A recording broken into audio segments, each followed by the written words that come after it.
Hello everyone, आ चुके हैं आप सभी के लिए mastering full stack web development using word की नई वीडियो के साथ। और इस वीडियो में हम बात करने वाले हैं HTML के बारे में। चलिए बिना किसी देरी के वीडियो को स्टार्ट करते हैं।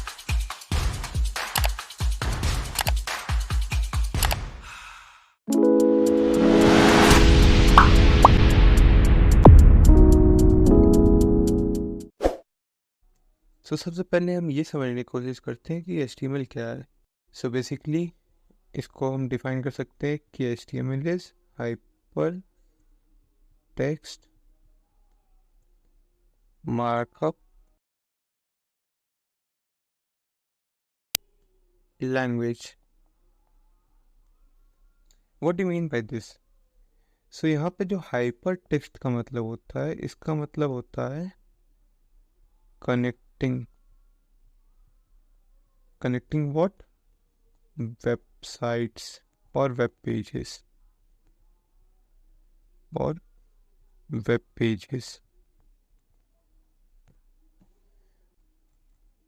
मार्कअप का मतलब होता है टैग्स। यहाँ पे हम HTML को ऐसे डिफाइन कर सकते हैं कि HTML एक ऐसी लैंग्वेज है जो कि टैग्स का यूज़ करके वेबसाइट्स और वेब पेजेस को कनेक्ट करती है। अब HTML के बारे में थोड़ा और जानने की कोशिश करते हैं।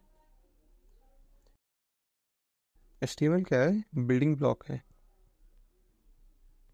अब what do mean by building block?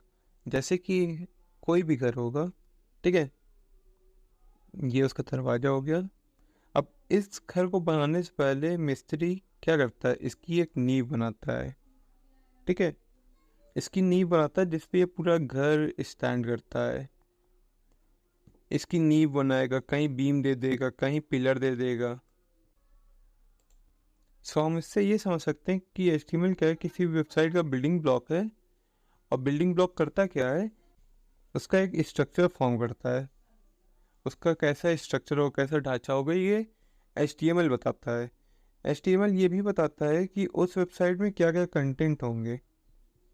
Content in the sense कि कहाँ पे लॉगिन फॉर्म होगा, कहाँ पे पैराग्राफ्स होंगे, कहाँ पे हेडिंग होगा।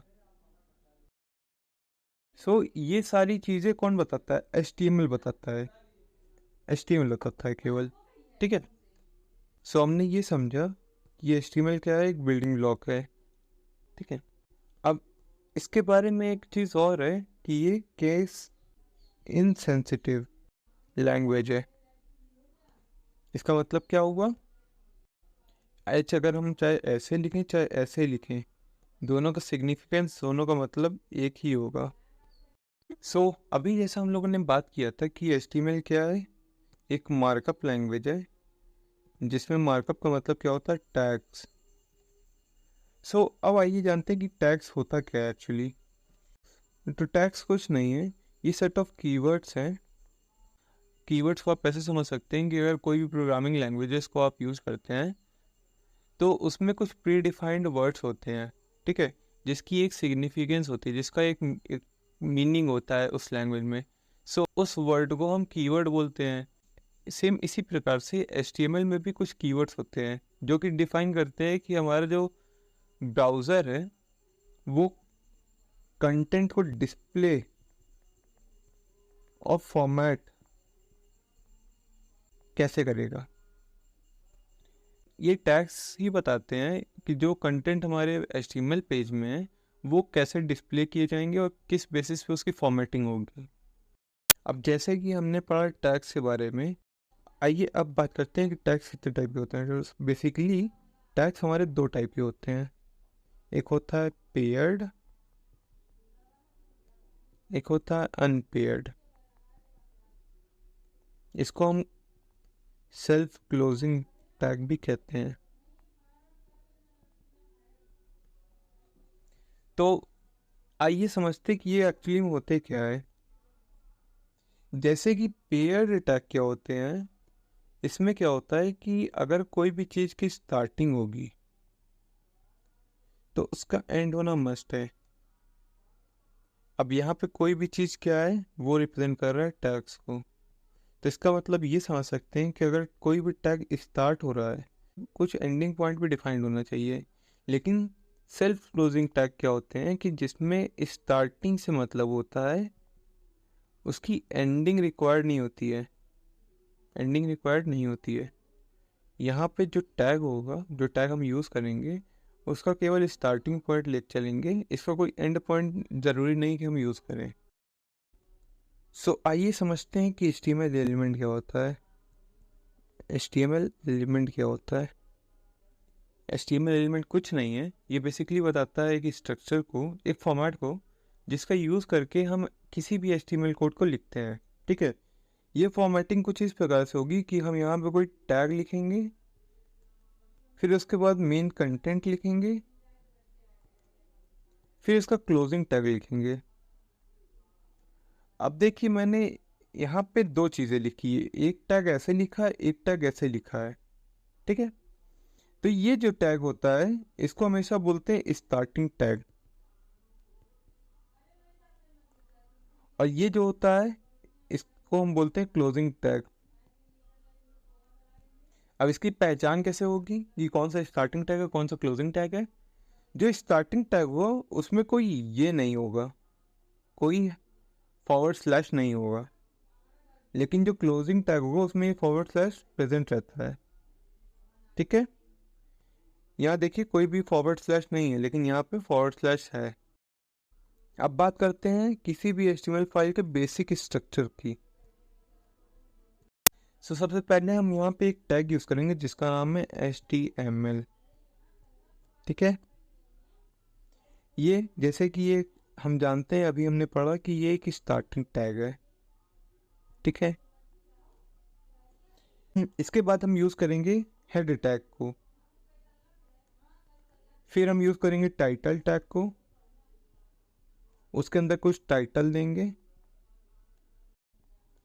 और इसको क्लोज कर देंगे। फिर हम हेड टैग को क्लोज करेंगे और स्टार्ट कर देंगे बॉडी टैग को। फिर उसके अंदर कुछ कंटेंट रहेंगे जो कि डिस्प्ले होंगे वेब पेज पे, और बॉडी टैग बंद कर देंगे। एट द एंड हम HTML टैग को भी बंद कर देंगे। अब बात करते हैं कि ये सब टैग्स जो हमने लिखे हैं इसका बेसिक मीनिंग क्या होता है, इसका बेसिक सिग्निफिकेंस क्या होता है। HTML टैग जो होता है वो डिफाइन करता है हमारे रूट एलिमेंट को। रूट एलिमेंट का मतलब ये डिफाइन करेगा कि हमारा जो बेसिकली HTML पेज है वो स्टार्ट कहाँ से हुआ है। ठीक है, हेड टैग क्या डिफाइन करता है? ये मेटा डेटा को डिफाइन करता है। मेटा डेटा मतलब डेटा ऑफ डेटा। इसको हम ऐसे समझ सकते हैं कि ये जो HTML पेज हम बनाएंगे, ठीक है, उससे रिलेटेड क्या क्या इन्फॉर्मेशन है जो कि ब्राउज़र को हेल्प करेगी, जो कि सर्च इंजन को हेल्प करेगी उसको रेंडर करने में, उसको रैंक करने में, वो सारी इंफॉर्मेशन हेड टैग में आएगी। तीसरी बात आती है इस टैग की, टाइटल टैग। ये बेसिकली एज बाय नेम ये किसी वेब पेज का टाइटल डिफाइन करता है। अब बात करते हैं इस बॉडी टैग की। ये बहुत इंपॉर्टेंट टैग है जिसके बेसिस पे, जिसका हम यूज़ करके हमारे वेब पेज में क्या क्या कंटेंट होने हैं, जो कि डिस्प्ले होंगे, उसको हम इस टैग के अंदर लिखते हैं। ठीक है, और एट द एंड हम सारे टैग्स को बंद करते जाएंगे। ठीक है, तो आइए चलते हैं VS कोड की ओर और लिखते हैं अपना पहला HTML प्रोग्राम। सो हम लोग आ चुके हैं VS कोड के अंदर, और यहाँ पे मैंने एक ट्यूटोरियल नाम का फोल्डर क्रिएट कर रखा है। तो चलिए फटाफट एक पहली फाइल क्रिएट करते हैं जिसको हम नाम देते हैं tutorial1.html।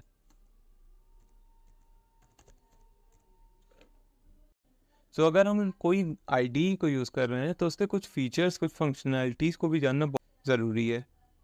सो जैसे कि हम लोगों ने अभी ये पढ़ा कि बेसिक HTML प्रोग्राम कैसे लिखा जाता है, उसका क्या स्ट्रक्चर होता है।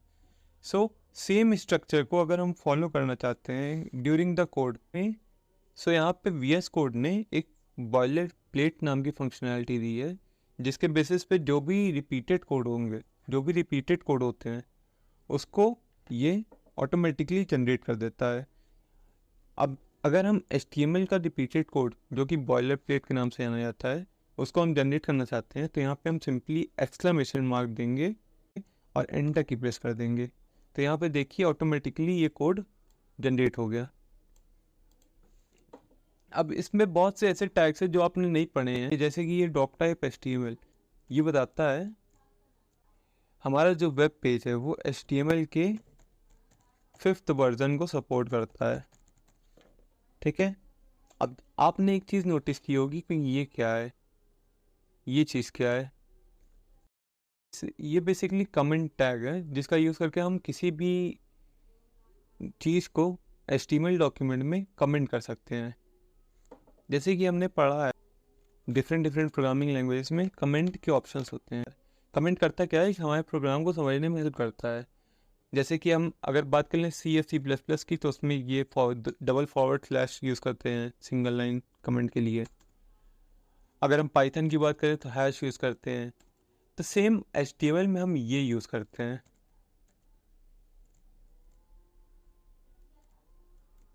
HTML में हम ये टैग यूज़ करते हैं। इसमें हम डबल हाइफन के बीच में जो भी कमेंट लिखना चाहते हैं उसको लिखते हैं। ठीक है, एक बेटर प्रैक्टिस यही है डेवलपर की कि अगर कोई भी HTML का प्रोग्राम, कोई भी HTML का वेब पेज वो क्रिएट कर रहा है, तो साथ ही साथ कमेंट करता चले, क्योंकि अगर बाद में कभी उसको डीबग करना हुआ, बाद में कभी उसको बाद में अगर कभी उसमें कोई बग ऑकर हुआ, तो हम डायरेक्टली ये अंडरस्टैंड कर सकें कि कहाँ पे कौन सी लाइन किस वजह से लिखी है। ठीक है, अब यहाँ पे एक टैग और है जिसको हम बोलते हैं मेटा टैग। इसके बारे में हम लोग एक अलग से वीडियो लाएंगे क्योंकि ये बहुत ही इंपॉर्टेंट टैग है SEO के लिए। आइए बात करते हैं हम अपने HTML डॉक्यूमेंट के बारे में और देखते हैं कि हम इसका यूज़ करके किसी भी वेबसाइट को कैसे बना सकते हैं। जैसा कि हमने पढ़ा, ये एक बेसिक फॉर्मेट है। इसको हम लाइव सर्वर के थ्रू ब्राउज़र पे अगर रेंडर करना चाहें तो देखते हैं कैसे ये रेंडर होता है। अब आपको लाइव सर्वर के बारे में अगर नहीं पता है तो मैंने ऑलरेडी एक ट्यूटोरियल उस पर बना रखा है। आप उस ट्यूटोरियल को देख करके लाइव सर्वर एक्सटेंशन को इंस्टॉल कर सकते हैं और उसका यूज़ कर सकते हैं। तो आइए चलते हैं ब्राउज़र की ओर। यहाँ से हम गो लाइव पे क्लिक करेंगे तो इससे ये वेब पेज लाइव हो जाएगा। जैसा कि हम देख सकते हैं यहाँ पे कि इस वेब ब्राउज़र पे ये वेब पेज लोड हो गया जिसमें कुछ भी नहीं है। ऑब्वियस सी बात है, कुछ होगा भी नहीं। अगर हम बॉडी टैग के अंदर कोई कंटेंट ही नहीं डिफाइन करेंगे तो यहाँ पे कुछ रेंडर नहीं होगा। ऑब्वियस सी बात है, जैसा हमने पढ़ा था कि अगर हम कोई कंटेंट को वेब ब्राउज़र में रेंडर करना चाह रहे हैं तो हमको उसको बॉडी टैग के अंदर लिखना होगा। और यहाँ पे आप देख सकते हैं कि बॉडी टैग के अंदर कोई भी कंटेंट नहीं लिखा है, इस वजह से ये वेब पेज एकदम ब्लैंक दिख रहा है आपको। तो आइए बात करते हैं कुछ और टैग के बारे में। जैसे कि हमारा एक टैग होता है H1 टैग। H1 बेसिकली कुछ नहीं है, एक हेडिंग टैग है जिसका हम यूज़ करके कोई हेडिंग लिखते हैं। जैसा कि आप देख सकते हैं कि हमने जस्ट अभी हेडिंग 1 लिखा और ये यहाँ ब्राउज़र में रेंडर हो गया। अब आइए बात करते हैं कुछ और हेडिंग टैग के बारे में। इसी प्रकार से हमारे पास हेडिंग के लिए 6 टैग यूज़ होते हैं: H1, H2, H3, H4, H5, H6। ये 6 हेडिंग टैग्स तो होते हैं, ये हमने सीखे, लेकिन कोई एक प्रॉपर्टी तो होगी ना जो कि इन सभी को डिफ्रेंशिएट कर रही होगी एक दूसरे से। यहाँ पे होता क्या है कि H1 टैग के अंदर जो भी कंटेंट लिखा होगा वो सबसे बड़ी हेडिंग के तौर पर रिप्रेजेंट होगा और ऐसे ही H6 तक ये छोटी होती जाएगी हेडिंग। ठीक है, इसको हम प्रैक्टिकल वे में समझ सकते हैं। ये देखते हैं इसको ब्राउज़र पे कि कैसे ये रेंडर होता है। जैसा कि हमने बताया कि हेडिंग 1 जो होगी वो सबसे बड़ी हेडिंग के तौर पर रिप्रेजेंट होगी और हेडिंग 6 तक ये डिक्रीज होती जाएगी। देखिए यहाँ पे हेडिंग 6 की साइज़ कितनी हो गई और ये हेडिंग 1 कितना बड़ा है। ठीक है, अब आपने पता नहीं एक चीज़ नोटिस की कि नहीं की, जैसे मैंने यहाँ पे लिखा H1, सिंपली H1 लिखा, ना कोई ओपनिंग ब्रैकेट ना क्लोजिंग ब्रैकेट। VS कोड के फीचर के अकॉर्डिंग ये डायरेक्टली एक टैग में कन्वर्ट हो गया और उसके साथ ही एक एसोसिएटेड एंडिंग टैग भी आ गया। ठीक है, तो इसका मतलब ये कौन सा टाइप का टैग है, पेयर्ड टाइप का टैग है। ठीक है, अब बात करते हैं एक नए टैग की जिसका नाम है HR टैग।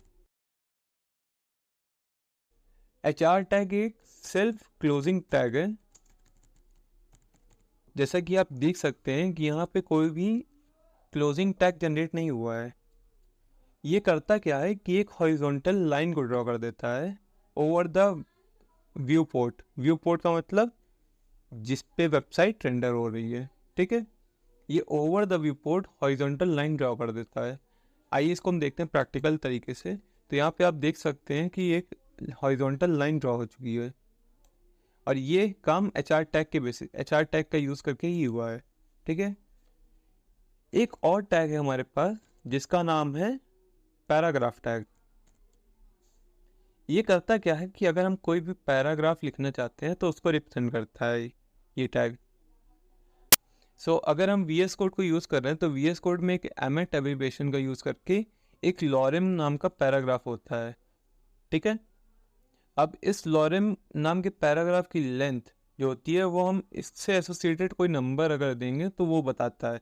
अगर मान लीजिए हमने यहाँ दे दिया 250, लॉरेम 250, तो अगर हम यहाँ एंटर प्रेस करेंगे तो ये देखिए 250 वर्ड्स के लेंथ का एक पैराग्राफ क्रिएट हो गया। इसको हम फॉर्मेट कर लेते हैं। राइट क्लिक करेंगे, फॉर्मेट डॉक्यूमेंट पे क्लिक करेंगे। ये देखिए इतना बड़ा पैराग्राफ यहाँ जनरेट हो चुका है। आइए अब हम इसको वेबसाइट पे देखते हैं कि ये कैसे रेंडर हो रहा है। जैसा कि आप देख सकते हैं कि यहाँ पे जो पैराग्राफ है वो कुछ इस प्रकार से रेंडर हुआ है। ठीक है, यहाँ पे एक HR टैग का यूज़ करके हमने हॉरिजॉन्टल लाइन भी ड्रॉ करी थी। ये सारे हेडिंग टैग्स हैं। अब मैंने बात की थी कि HTML जो है वो केस इनसेंसिटिव लैंग्वेज है। इसका मतलब क्या है, यहाँ पे पैराग्राफ टैग में स्मॉल लेटर यू का यूज़ करके इसको स्टार्ट किया गया है। तो इसका एंड अगर हम कैपिटल लेटर से करते हैं तो क्या ये वर्क करेगा? आइए देखते हैं। ये देखिए ये तब भी वर्क कर रहा है। इसका मतलब ये है कि इस पे कैपिटल लेटर या स्मॉल लेटर दोनों का कोई फ़र्क नहीं पड़ता है। इस पे आप कोई चीज़ कैपिटल लिखें टैग्स में या स्मॉल में लिखें, कोई चीज़ का कोई फ़र्क नहीं है। एग्जाम्पल देखते हैं, आइए कोई एग्जाम्पल देखते हैं। जैसे कि ये HTML लिखा है, ठीक है, सारे कैरेक्टर्स इसके स्मॉल है। ठीक है, आइए हम small character and capital character दोनों का यूज़ करके हम HTML टैग को बनाते हैं। जैसा कि आप देख सकते हैं कि यहाँ पे मैंने दोनों कैरेक्टर्स को यूज़ करके केवल एक टैग बनाया है। तो क्या ये रेंडर करेगा? आइए इसे वेब पेज पे देखते हैं। जैसा कि आप देख सकते हैं ये रेंडर कर रहा है, ये रेंडर कर रहा है। इसका मतलब ये है कि HTML के कोई भी टैग में अगर हम स्मॉल कैरेक्टर का यूज़ करें चाहे कैपिटल कैरेक्टर का यूज़ करें, दोनों ही चीज़ें सेम तरीके से बिहेव करेंगी। ठीक है, अब मैंने आपको बताया था कि टाइटल टैग क्या होता है। इस पर मैंने देखिए यहाँ पे एक टाइटल टैग लिख रखा है जिसके अंदर लिखा है डॉक्यूमेंट। अब आपको ये आइडेंटिफाई करना है कि ये रेंडर कहाँ हो रहा है। यहाँ पे देखिए लिखा है ना डॉक्यूमेंट। तो टाइटल टैग करता क्या है कि किसी भी वेब पेज का कोई टाइटल डिफाइन करेगा। अगर हम यहाँ पे चेंज करते हैं, इसको डॉक्यूमेंट से कुछ और करते हैं, मान लीजिए ट्यूटोरियल 1 लिख दिया, ठीक है, तो यहाँ देखिए ये चेंज हो गया, ट्यूटोरियल 1 में आ गया। ठीक है, ऐसे ही हम लोग और भी कोडिंग करेंगे और बहुत ही बेहतर वेब पेजेस बनाएंगे आगे। ठीक है, इसी के साथ ये वीडियो यहीं समाप्त होती है। Thank you so much for watching this video.